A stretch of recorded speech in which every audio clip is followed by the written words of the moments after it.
magkakapatid sa Davao del Norte, kinagigiliwan sa kanilang komunidad dahil sa pagiging malalaking bulas. Pero may dapat nga bang ikabahala sa lagay ng kanilang kalusugan? Siksik na siksik ang kanilang mga binti, namumutok ang mga braso, at namimintog ang kanilang mga pisngi. Sila ang magkakapatid na James, Saison at B-Boy. Maniniwala ba kayong 5, 4 at 1 taong gulang pa lang sila? Sa kanila tuloy pangangatawan, marami ang nakukyutan. Gusto naming yakap-yakapin. Pero may ilan ding nababahala.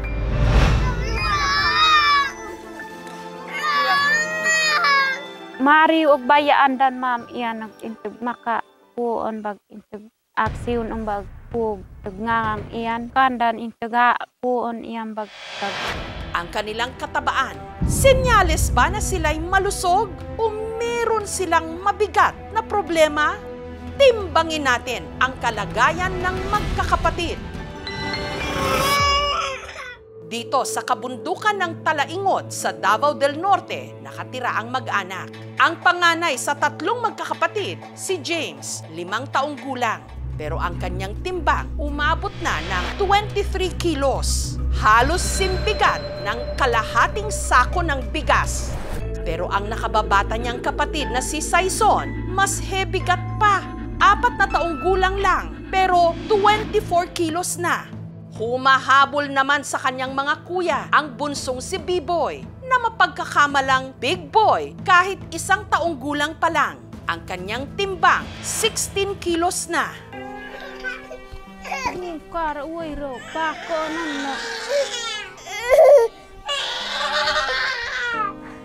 Mabakat ya sa tatuon minuto sa uwang.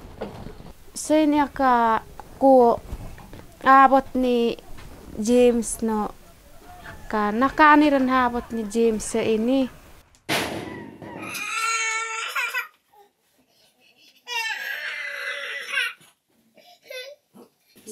Kaya nakakutsirin mo siya, wala kaya po siya mabakat. Pag ano ko iya ma'am, ano maka si James nagkakito. Kaki ay susubakad kay kasilo kay sugutasan at kaki ma'am. Si Saison mauwi iya kawari ag nagkoonom din. Nag-ano si B-Boy ma'am, tinuro at kondiro to ko. Fried chicken ang kanilang paborito, pero wala naman daw silang pambili. Kakarampot lang kasi ang kinikita ng mister ni Maricel na si Bonnie na isang magsasaka. Kaya ang madalas nilang pagsaluhan, mga tanim na kamote ni Maricel. Inaani niya sa tanimang ito na 3 oras ang layo mula sa kanilang bahay. Waro di ang nakita kura. Tunga buri ang bag si daisuk si kasiro kuno wapad balas si kasiro kuno bag upad. Ito na raw ang panlaman tiyan nilang mag-iina hanggang hapunan. Gutasan nun. Gutasan ka diguro. Saison. Kon sila kunto kon. Nata ka din. Pino ka. Pino. Pino ka.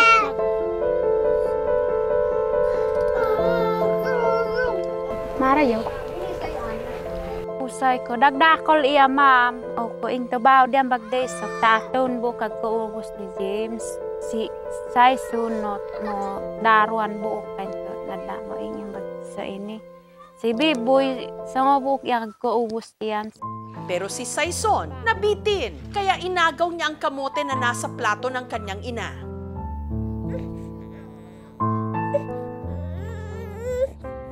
Pagkakain, pinapatulog sila.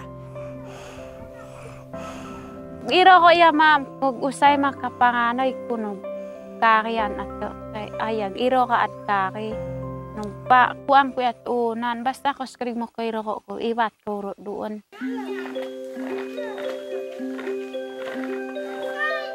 Simple lang daw ang kasiyahan ng 3 magkakapatid, ang kumain at maglaro. Kuyak dahil gurut. Chenik Saison. Kung ang iba nakukyutan sa magkakapatid, may ilan na tumutukso sa kanila. Kada gawas iya ma'am, iya onday ako lain iya kagkita into lain iya kagkita ri kampad iya kita no. Kakaki iya ti ama kasadakol kain otaw. Kasakitan aya ma'am. To lain kakinarian iya ma'am to ko og intog mando tok anak ko kasakitan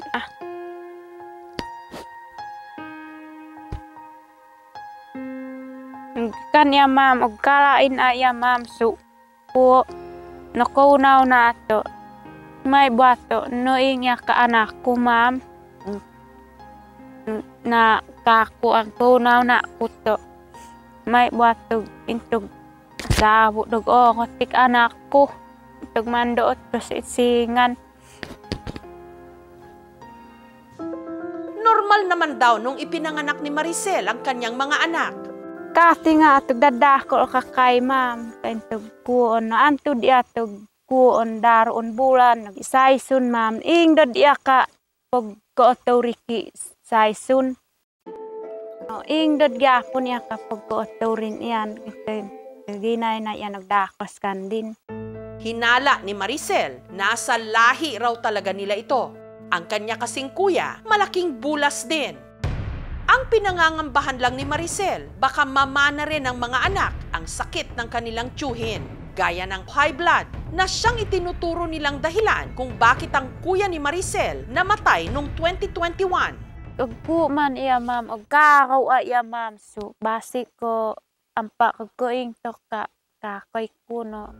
Si James at Saison pa naman din, mabilis hingalin.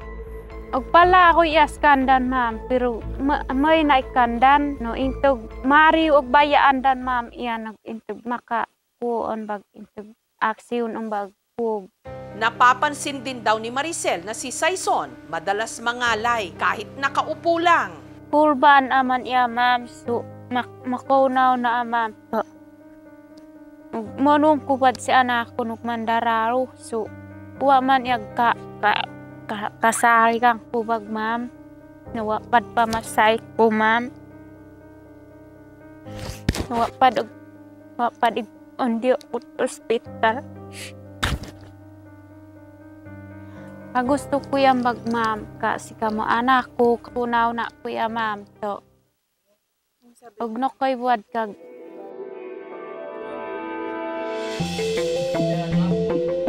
para malaman kung bakit tila hindi mapigil ang paglobo ni na James, Saison at Biboy, binisita at sinuri sila ng isang rural health physician. Ayon sa doktor, ang magkakapatid merong early onset obesity.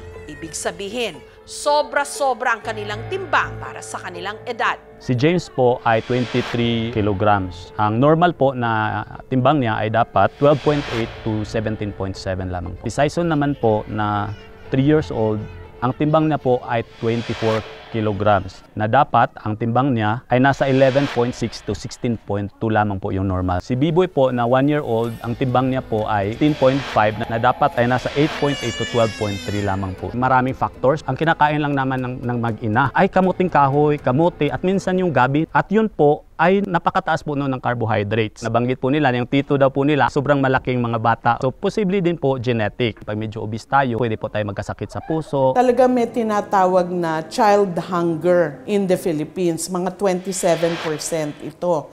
Ito ang pinakamataas na recorded since the pandemic na umabot ng 20% lang. That's about 2.9 million children hungry every day. Agricultural, climate change, and poverty ang main cause of hunger in the Philippines. Ang response kasi natin sa gobyerno ay ayuda. Pero ang tingin ko, hindi kailangan ng ayuda. Kailangan yung agricultural support or inputs, yung tutulungan natin yung mga farmers natin na makapatubo and kumita sa kanilang mga tinanim para mapakain nila ng husto yung kanilang pamilya. Nagawa ang DOST-FNRI ng food technologies, gaya na po ng Enhanced Nutriball, ng mga iron fortified rice, tupig talino at mga complementary food.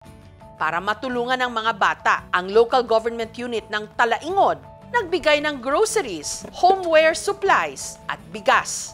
Ang katabing bayan naman ng San Fernando, binigyan sila ng vitamins at financial assistance para may pangkabuhayan ng mag-anak na pwede rin nilang pagkuhanan ng pagkain. Ang Provincial Office ng Davao del Norte nagbigay sa kanila ng alagaing mga manok, feeds at binhi ng mga gulay. Kasi ini feeds para to sa inamano pang dugang panginabuhian no, dugang income dugman. Magbibigay tayo ng fingerlings ng tilapia. Pwede nilang ibenta at pwede nilang pagkakitaan. Lakon pasamat ko pagkaniyo. Ang kakulangan ng serbisyong medikal at gutom, ilan lamang sa mabibigat na suliranin sa ating mga kanayunan, lalo na sa mga liblib na bayan na hindi nararating ng tulong. Dapat bigyang pansin para ang mga problemang bunga ng mga ito hindi tuluyang lumobo.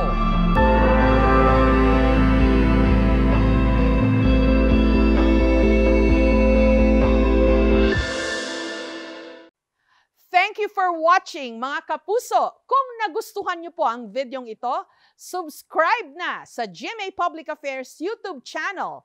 And don't forget to hit the bell button for our latest updates.